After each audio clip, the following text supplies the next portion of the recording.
Bonjour et bienvenue dans votre édition de la Loire. Nous allons vous parler aujourd'hui de handicap, mais un handicap qui ne se voit pas et que l'on nomme à juste titre le handicap invisible. Mais avant de vous en dire plus, place à l'actualité du jour dans votre département.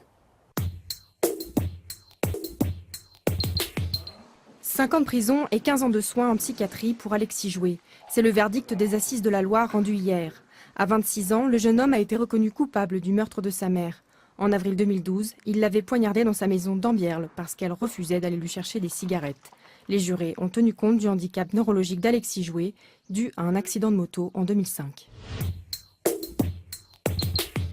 Benoît a 45 ans, il est entrepreneur, François a 51 ans, il est journaliste. S'ils se rencontrent aujourd'hui pour la première fois, c'est pour parler de ce qu'ils ont en commun, un handicap, mais un handicap qui ne se voit pas, ce qui ne va pas sans poser des problèmes et des incompréhensions, autant dans le monde professionnel que dans la sphère privée. De son accident de la route en 98, Benoît garde des séquelles physiques et psychologiques avec un taux d'invalidité de 44%. S'il a quitté son emploi précédent pour créer sa propre entreprise, c'est au prix d'une énorme volonté. Tout ce qui était physique est revenu assez rapidement, mais tout ce qui était neurologique, j'allais dire, ça a été des mois de rééducation. Pour reparler avec le niveau d'élocution que j'ai aujourd'hui, j'ai fait plus de 300 séances d'orthophoniste. Benoît a 3 salariés. Comme chef d'entreprise, il doit en permanence composer avec des troubles cognitifs nés de son traumatisme crânien. Ça demande une somme d'effort de l'ordre de 30-40% supérieur à quelqu'un de valide, normal. J'ai appris à vivre avec, j'ai appris à apprivoiser un petit peu mes défaillances, et puis à fonctionner comme ça, quoi. Donc, défaillance par handicap. Ouais, je parle de défaillance parce que c'est un handicap, ouais, ça c'est clair.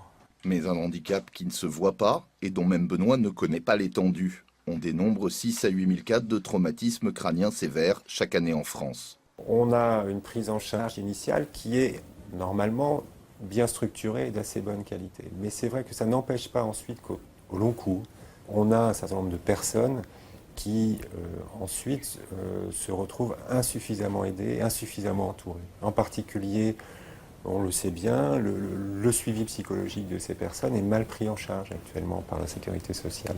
François a lui aussi été victime d'un traumatisme crânien. Il se bat depuis pour réclamer un meilleur suivi médical et une plus grande écoute de la part du monde professionnel. J'en veux à mon entreprise de ne pas avoir cherché à mieux connaître mon handicap invisible et à en parler à mes collègues de travail qui ne savent rien sur mes séquelles.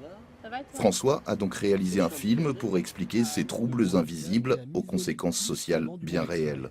J'ai perdu l'odorat, j'ai perdu de la mémoire, des capacités sexuelles. Je suis plus lent, plus irritable, plus anxieux. Des blessures invisibles dans mon crâne. Pour François comme pour Benoît, le combat va se poursuivre pour tenter de mieux faire connaître et surtout obtenir une meilleure prise en compte de ce handicap. Pour nous, c'est la fin de cette édition. Bonne soirée à tous. À suivre la météo de Sandrine.